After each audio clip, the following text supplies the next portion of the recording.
So in this video, I kind of just want to go over my methodology to collecting from, why I collect, what I collect, how I organize it, and my approach to buying and growing or condensing my collection. I hope you enjoy.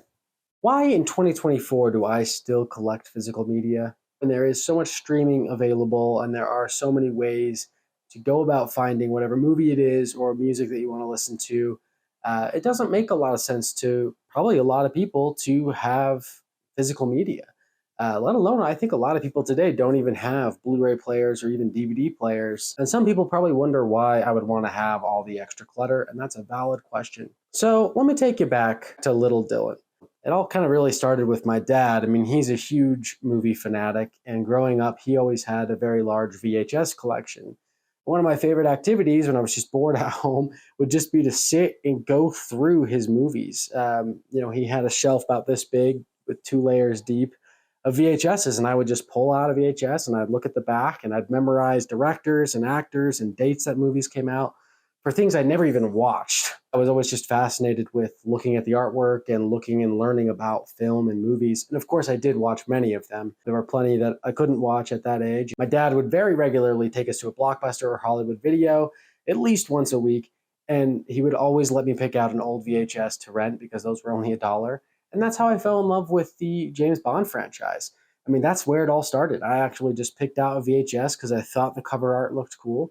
And I just continued doing that with James Bond. So there's always been this special connection I've had with specifically like physically grabbing something and then deciding to watch that and to kind of take it home and feel, I don't know, just a sense of connection with that property and a commitment to it that you almost don't have when you're flipping through streaming.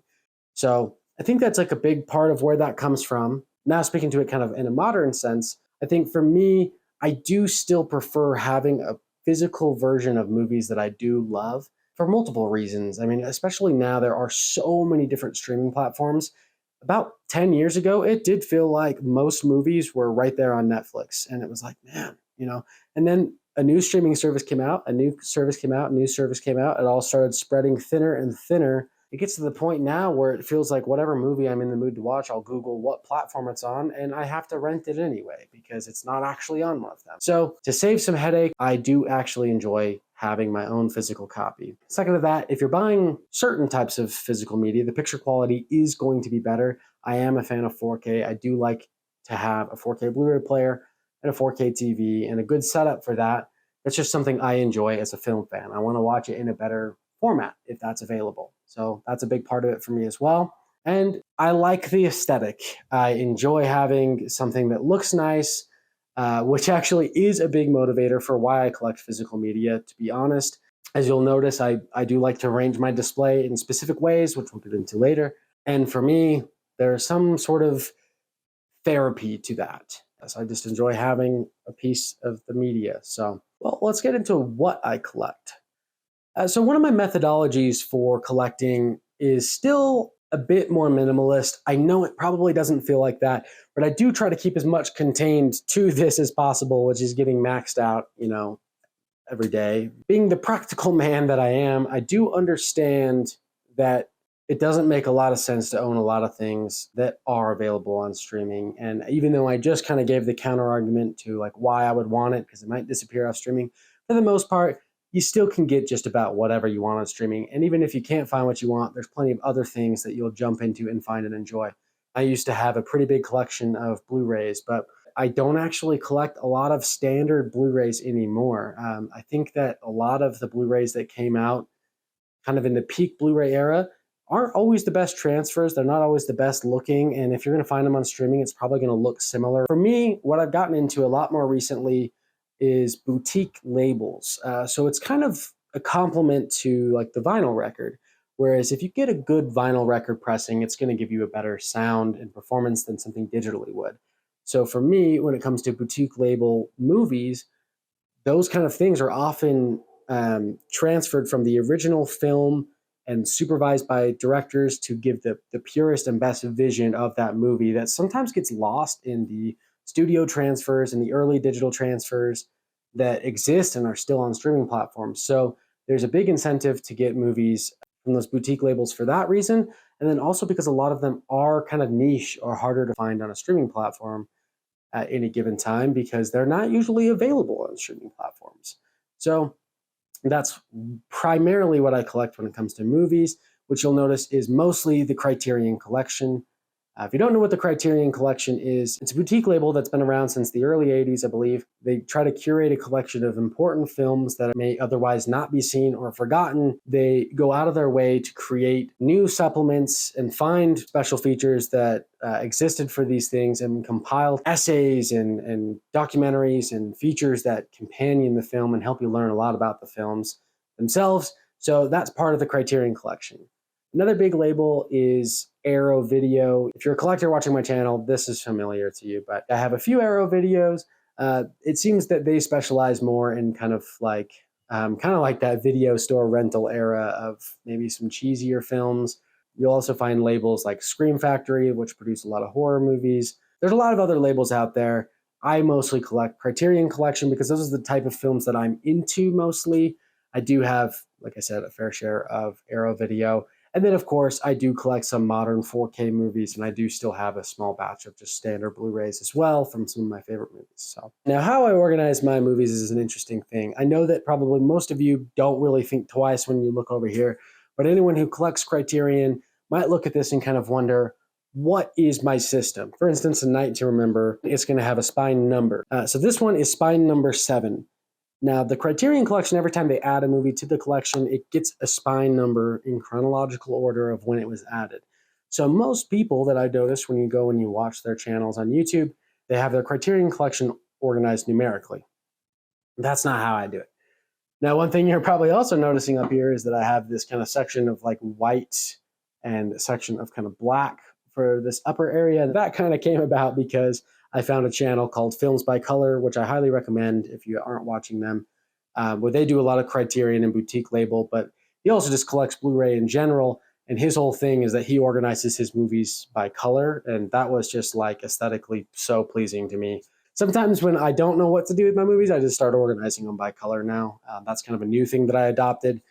Lastly, I think other people might organize them alphabetically. I don't do it that way either. So what you'll find if you're looking through my collection is, well, I like to reference this clip from High Fidelity. I guess it looks as if you're reorganizing your records. Yeah. What is this, chronological? No. Not alphabetical. Nope. What? Autobiographical. No fucking way. Yep. I can tell you how I got from Deep Purple to Howlin' Wolf in just 25 moves.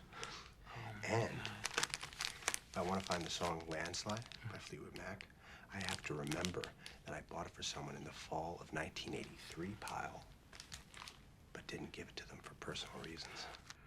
For vinyl and for movies and really anything that I have tends to be in an autobiographical categorization, which means the importance it has to me and at what point in my life it came about and how I choose to kind of highlight certain things. It's really like just a complete reflection of myself and my preference.